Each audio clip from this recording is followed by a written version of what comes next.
If someone had asked Daniel Carter when his engagement actually started falling apart, he wouldn't have said it was because of betrayal. He wouldn't have said it was because of another man. He wouldn't even have said it was because of one specific moment. Daniel would later say something much simpler. It started the day he realized he had slowly become the least important person in a relationship he was financially, emotionally, and mentally carrying. And the strange part was, nothing dramatic happened that day. No shouting, no accusations, no scandal. Just a joke. And everyone laughed. Daniel was 32 years old and built like someone life had trained to endure pressure rather than create it. Calm voice, controlled reactions. The kind of man people trusted because he didn't escalate situations. He worked as a senior cost planner for a commercial development company in Manchester. His entire profession revolved around identifying hidden risks before they became expensive disasters. He analyzed numbers, forecasted outcomes, protected projects from collapse. What he never considered was that relationships required the same type of risk analysis, and the warning signs had been appearing for months. He just didn't recognize them as danger. His fiancée, Abigail Lawson, was the opposite of Daniel in almost every social way. Where Daniel observed, Abigail performed. Where Daniel calculated, Abigail reacted. Where Daniel built stability, Abigail built influence. She had a presence people described as confidence, but what it really was social precision. Abigail knew how to control the temperature of a room, when to compliment, when to tease, when to provoke, when to withdraw just enough to make people lean back toward her. Daniel used to think this made them balanced. Later, he would understand something much more uncomfortable. Abigail didn't just enjoy attention. She understood status, and she paid attention to it constantly. They had been together 3.5 years, engaged for 8 months. Their lives already partially merged in practical ways. Joint savings account, wedding deposits placed, vacation plans mapped into the next year, friends referring to them as inevitable. From the outside, they looked like a stable couple approaching marriage. But stability can sometimes just mean one person is holding everything together quietly. And Daniel was starting to realize he had been doing exactly that. The first signs had not been obvious. They had come disguised as humor. At the beginning, Abigail's jokes felt harmless. She called him predictable. He agreed. She called him cautious. He accepted that too. Then she started calling him safe. That word stayed with him, because safe can mean reliable, or it can mean unexciting. The shift happened gradually enough to feel undeniable. About 7 months before that birthday lunch, her humor developed a new pattern. Her comments began subtly defining Daniel's role in front of other people. Not insults, positioning. At dinners, she would say, "Daniel makes sure I don't make bad decisions."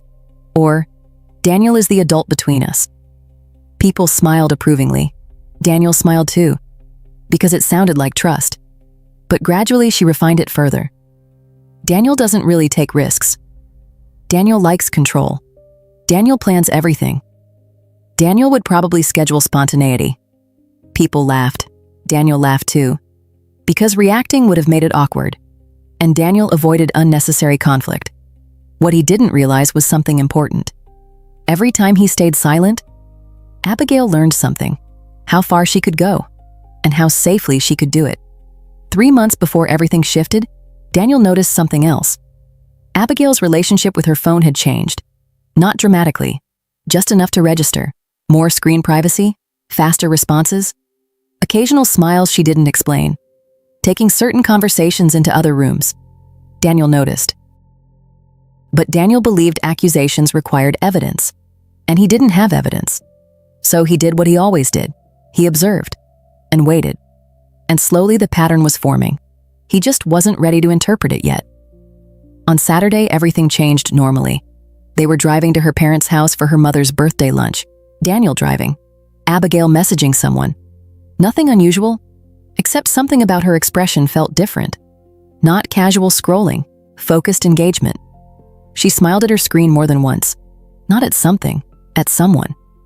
Daniel asked casually, "Who are you talking to?" Abigail tilted the phone slightly away. "Work stuff." It was Saturday. She had taken the day off. Daniel noticed, said nothing. But one thought formed quietly. People don't smile like that about work. He stored it mentally, because Daniel always collected data before drawing conclusions. By the time dessert arrived, Daniel had a feeling he couldn't yet define. Not jealousy, not anger. Recognition. Like noticing something slightly out of place in a structure you designed yourself. Abigail's family gatherings always operated like social competition. Fast conversations. Interruptions normalized. Sarcasm is treated as affection. Status measured by who got the biggest reaction. Abigail was very good at that environment. Daniel was not. He didn't compete for attention, which made him safe material for someone who did. Lunch moved normally. Stories, wine, family noise. Abigail checks her phone again under the table. Daniel noticed again, said nothing again. Then came the question that would later replay in his memory with perfect clarity. Her aunt asked, "So how is the wedding planning going? Have you two picked the venue yet?" Daniel started to answer. Abigail answered first. She leaned back slightly. Daniel had begun recognizing that posture.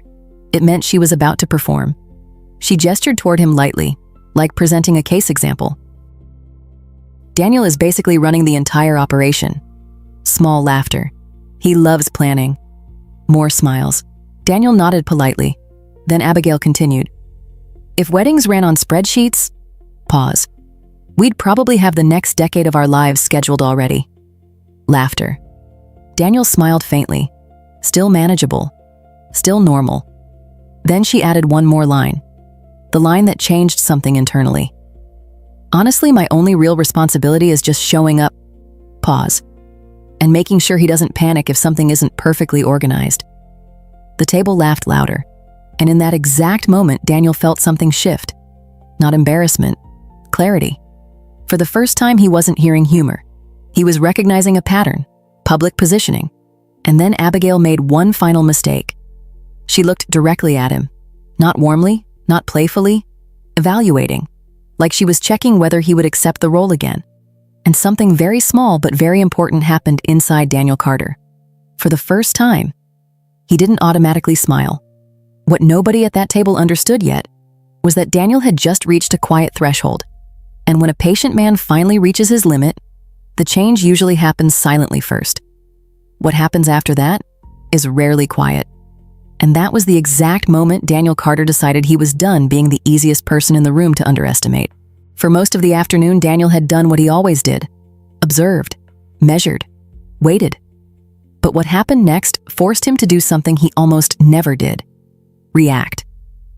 The shift came from a question that seemed harmless. Abigail's cousin, a loud but generally harmless guy named Trevor, leaned forward and asked casually, "So, are you actually excited about getting married?" Simple question. Normal question. The kind that usually gets a one-word answer. Daniel expected Abigail to say yes, or joke, or deflect. Instead, she paused. Not a natural pause, a deliberate one. She took a slow sip of wine and glanced around the table. Daniel recognized that look now. She wasn't thinking. She was preparing an audience.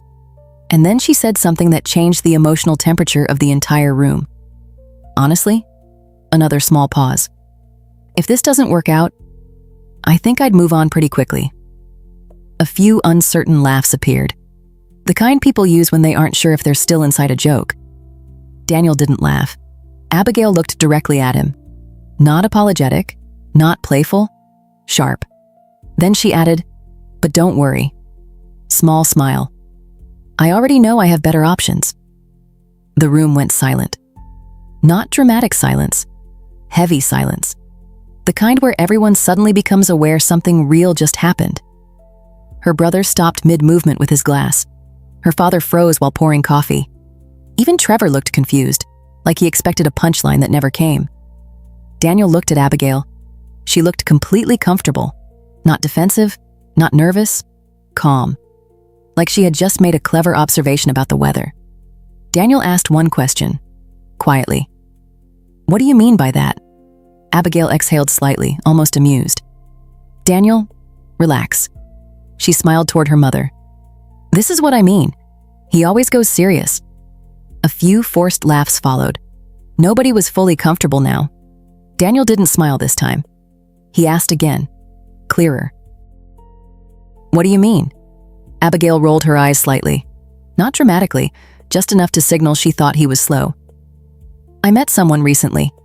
She took another sip of wine. Someone a little more spontaneous.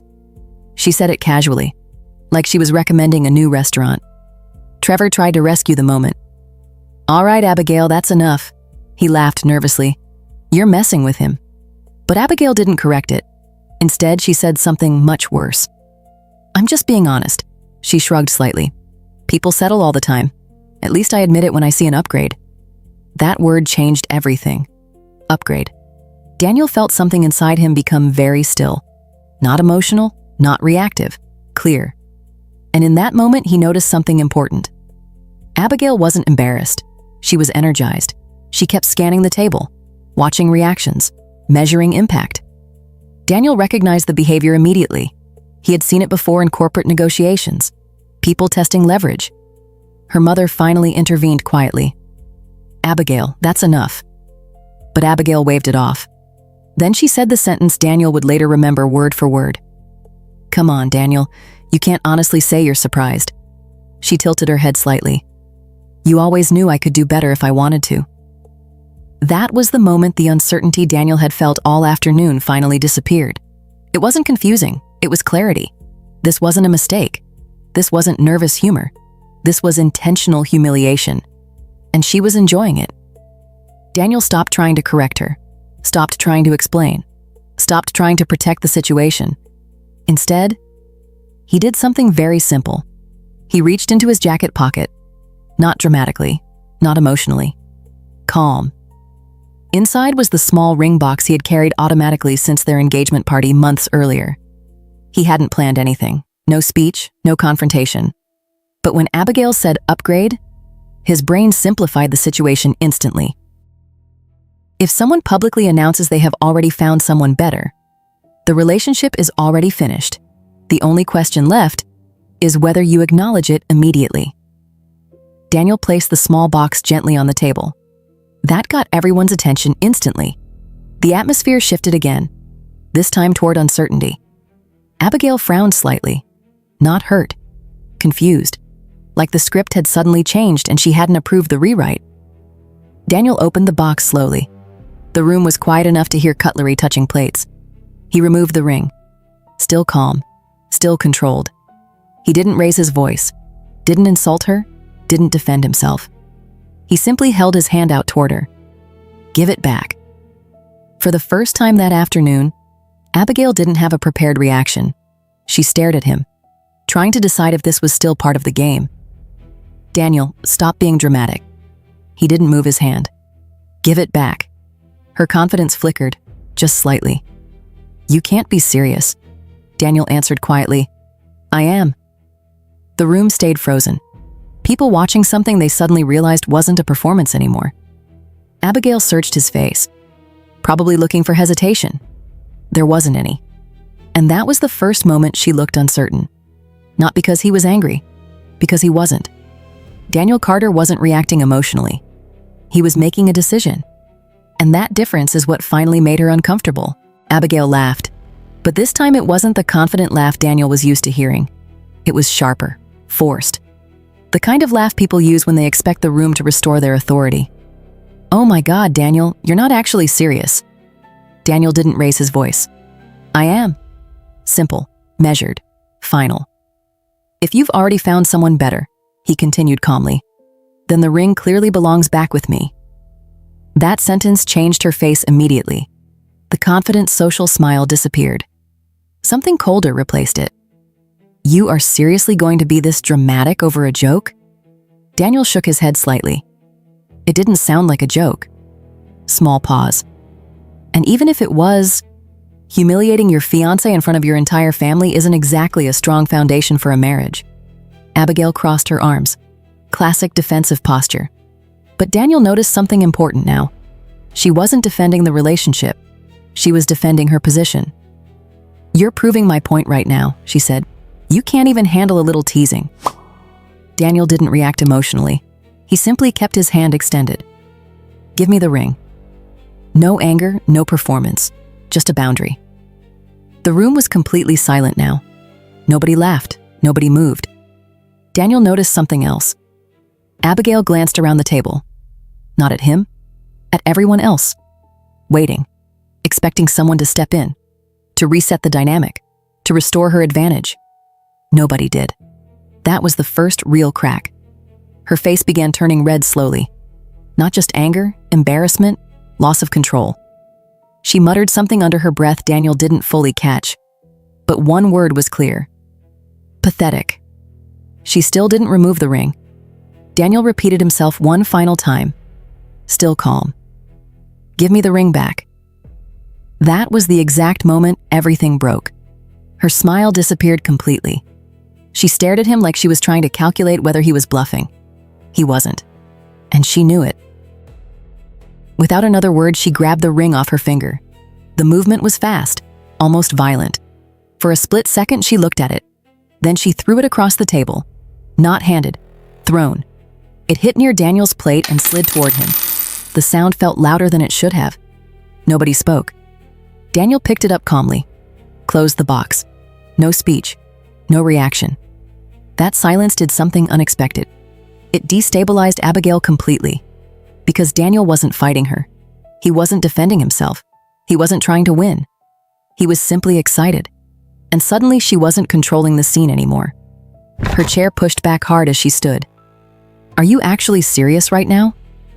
This time her voice wasn't playful. It was angry. Real anger. You are seriously taking the ring back because of a joke? Daniel answered evenly.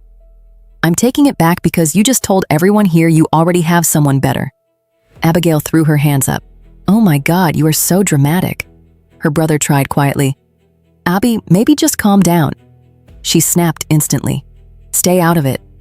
Then she pointed at Daniel and said something she probably didn't realize revealed the truth. This is exactly why I get bored with you. That word landed harder than anything else. Bored. Daniel felt something settle inside him. Not hurt. Confirmation. He remained seated, placed the ring box into his pocket. If you want someone more exciting, he said quietly, you're free to find him. That was the moment Abigail finally understood what was happening. You could see it. The exact second the situation became real. This wasn't a disagreement. This wasn't a social performance. This was the end of the engagement. Her face flushed instantly, and then she said the sentence that revealed what really mattered to her. You don't get to dump me in front of my own family. Not, don't leave me. Not, let's talk. Not, this is a mistake. Status, optics, control. Daniel understood everything he needed from that sentence. The room stayed tense. Nobody knew what to say. Her mother looked deeply uncomfortable. Her father avoided eye contact. Her brother stared at the table. And Daniel realized something important. Everyone here had seen this behavior before. They just hadn't seen anyone refuse it. Daniel stood up, calmly, no rush, no anger. Picked up his jacket. I'm going home. Abigail laughed again, but now it sounded unstable. Wow, storming off like a child now? Daniel didn't respond, because something had changed inside him during the last 5 minutes. He no longer felt the need to explain himself to someone who had just tried to reduce him publicly. On his way out, he paused briefly, turned slightly toward her parents. I'm sorry this happened during your birthday lunch. Her father nodded slowly, not surprised, just tired. That told Daniel more than words would have. Abigail followed him into the hallway, still talking, still trying to reframe reality. You are massively overreacting. It was a joke. You're embarrassing yourself. Daniel kept walking. That seemed to frustrate her more than any argument could have, because arguments meant engagement. Silence meant detachment, and detachment meant loss of influence. By the time Daniel reached the door, she was talking faster, trying to regain control, trying to provoke a reaction, trying to reset the dynamic she had always relied on. Daniel opened the door, stepped outside, and didn't turn around. That was the moment Abigail realized something she had never expected to experience with Daniel Carter. She was no longer controlling him, and she had no idea how to handle that. The drive home was quiet. Daniel didn't play music, didn't call anyone, didn't think about revenge. Instead, he did what he always did when something important happened. He reviewed the timeline, the jokes, the phone behavior, the gradual disrespect, the word upgrade. And one realization kept repeating. This didn't start today. This had been building. He had just finally stopped ignoring it. By the time he pulled into the driveway, another thought appeared. Not emotional, analytical. If she felt comfortable saying that publicly, what had she already been doing privately? And that was the first question Daniel Carter decided he needed a real answer to. Daniel didn't call anyone on the drive home. No angry messages, no dramatic speeches, no attempts to win the argument. Instead, something much more dangerous happened. Daniel became calm. Not emotional calm, strategic calm. The kind of calm he entered at work when a project started showing early signs of failure. Emotion didn't solve problems. Structure did. When he entered the apartment, the first thing he did wasn't sitting down. It was opening his laptop. Because Daniel understood something many people only realize too late. Engagements aren't just emotional commitments. They're logistical ones, deposits, contracts, financial exposure, shared obligations. And Daniel had organized almost all of it, which meant he knew exactly where everything stood. He opened the wedding folder, venue contract, photographer agreement, catering reservation, guest logistics spreadsheet. For a brief second, he just looked at it. 3.5 years of planning represented by files and numbers. Then he started canceling. The venue first. 5-minute call, professional voice. The event will not be proceeding. No explanations, no drama. Partial refund confirmed. Next call, photographer, then catering. Each call is shorter than the last. Each decision cleaner. Each action is making the situation more real. By the third cancellation, his phone finally started reacting. Abigail. 3 calls in a row. Daniel let them ring. Then the messages started. Answer your phone. You are acting insane right now. Pick up. Daniel looked at the screen for a moment, then sent one message back. Just one sentence. The wedding is canceled. The engagement is over. Her response came instantly. You don't get to decide that alone. Daniel didn't reply, because there was nothing left to negotiate. Instead, he walked into the bedroom, opened the closet, and pulled out a suitcase. Not aggressively, methodically. Abigail still had half her life in the apartment. Clothes in drawers, shoes near the door, cosmetics in the bathroom, evidence of a future that no longer existed. Daniel began packing. Not fast, not emotional, precise, fold, place, zip. While he worked, his phone continued lighting up. Another message. What exactly do you think you're doing? Daniel answered honestly, packing your things. You can collect them tonight. That message triggered a long response. Paragraphs, accusations, reframing attempts. People joke about their partners all the time. You're blowing this out of proportion. You're doing this to punish me. Daniel noticed something interesting. Not one apology, not one attempt to repair, only attempts to redefine reality. Then she called again. This time he answered. She didn't say hello. She started talking immediately, fast, angry. You need to stop whatever stupid stunt you're pulling. We're talking when I get home. Daniel answered calmly. The conversation already happened. She laughed, but it sounded forced now. Then she said something revealing. You are not ending a 3-year relationship because your feelings got hurt. Daniel looked at the half-packed bags, then answered quietly. The relationship ended when you announced you already had someone better. Silence. 5 seconds. 10. Then she said, I'm coming over. Click. No goodbye.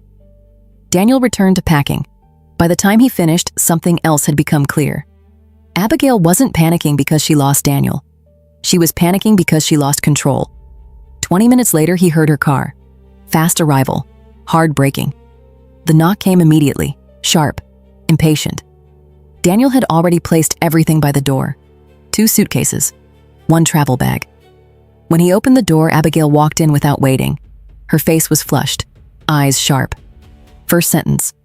What is wrong with you? Daniel didn't answer emotionally. He stepped aside slightly, pointed to the bags. Your things. She looked down, confusion first, then disbelief. You actually packed my stuff. Yes. And the wedding? Canceled. And us? Over. 3 short answers. No debate. That seemed to destabilize her more than any argument could have. She stared at him, waiting, probably expecting him to soften. He didn't. Her face shifted from disbelief to anger. "You can't just throw me out," Daniel answered factually. "The lease is in my name." Pause. "And after today, there's no reason for you to stay." She opened her mouth to argue, then stopped, because she noticed something. The ring box, on the small table near the door. That detail seemed to hit harder than everything else. Reality marker. Abigail grabbed one suitcase roughly, pulled it toward the door. No speech now, just irritation. Second suitcase, gym bag. At the doorway, she stopped, turned, looked at Daniel. Fury, but also something else. Uncertainty. Like she was realizing the dynamic had changed permanently. She didn't argue again. Instead, she said something colder. "You're making a huge mistake." Daniel didn't respond, because for the first time, he wasn't trying to convince her of anything. She left. Door closed. Silence returned. Daniel locked the door, and for the first time all day, stood still. Not relief, not sadness, just mental recalibration. Then his phone buzzed again. More messages. But something else has appeared now. A notification he hadn't expected. A name he didn't recognize. Followed by a screenshot. From someone who had apparently been at lunch. A simple message. "I thought you deserved to know the full story." Below it was a photo. Abigail, 3 weeks earlier. At a bar Daniel had never heard about. Laughing. Leaning very close to a man Daniel had never seen. Timestamp visible. Arm placement unmistakable. And suddenly Daniel understood something important. Today wasn't the beginning, it was the reveal. And for the first time, he realized he might not have been the only one who noticed. The messages didn't stop that night, they just changed tone. First came anger, then pressure, then something closer to negotiation. "You're making a huge mistake." Then, "My family is still asking what happened. You embarrassed me." And finally, "You need to calm down so we can fix this before you make it worse." Daniel read each message slowly, not emotionally, analytically, looking for one thing: responsibility. It wasn't there. No apology, no recognition of what she had said, no understanding of what public humiliation does to trust. Only one consistent idea: he had overreacted. Daniel placed the phone down, and something became very clear at that moment. Abigail wasn't trying to repair the relationship. She was trying to restore the version of it where she still had control. 10 minutes later, she called. Daniel watched the phone vibrate against the table. Once, twice, 3 times. On the third call, he opened their message thread and reread everything from the beginning. One last review, like closing a file at work. Nothing changed. No ownership, no awareness, no empathy. Just attempts to reset the situation back to what it had been before he reacted. That was when Daniel made the cleanest decision of the entire day. He blocked her number, then messaging apps, then social media. Not from anger, from clarity. Because once someone shows you exactly how they see you, continuing the conversation usually just delays the inevitable.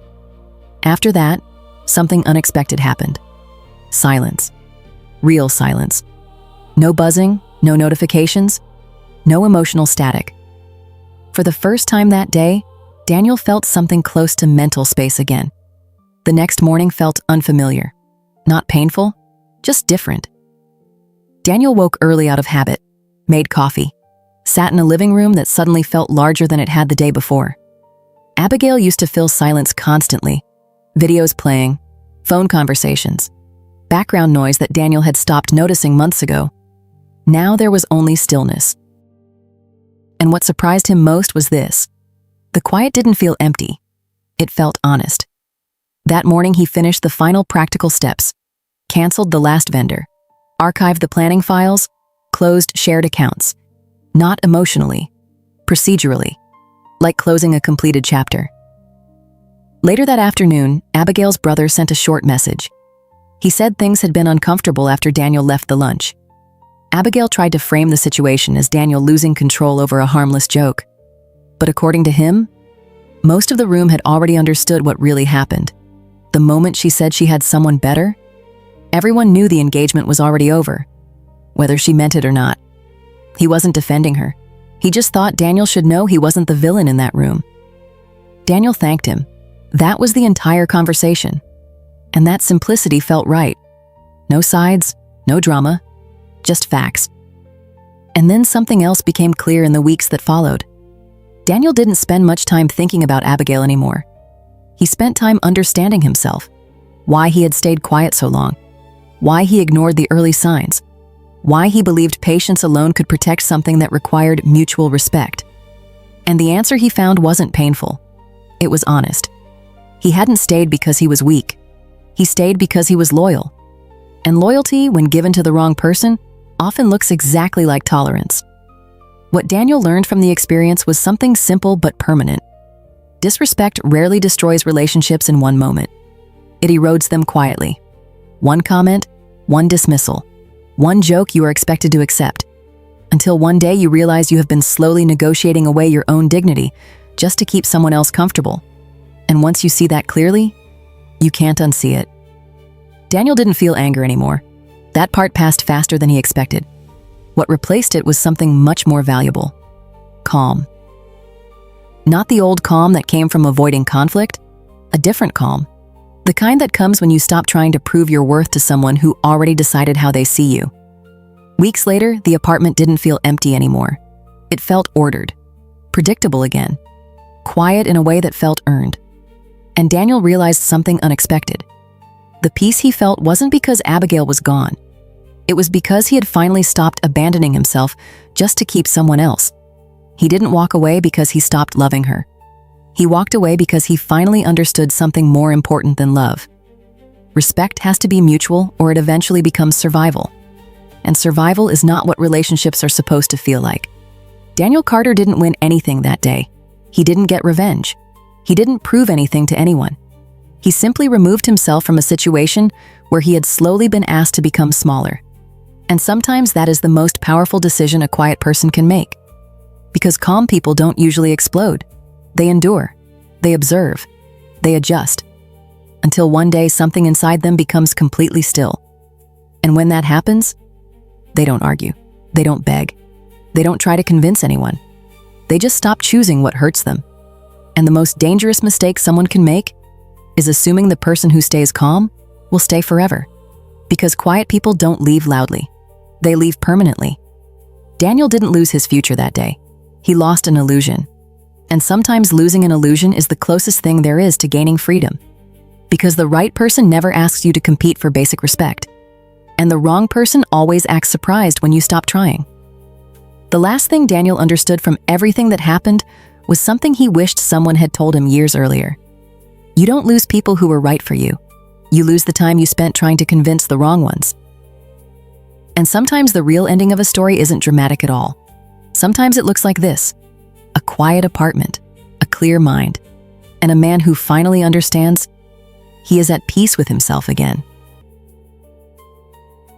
If this story made you feel something, hit that like button. Drop a comment telling us what you would have done in the main character's place, and subscribe to Sinner Stories so you never miss a new video.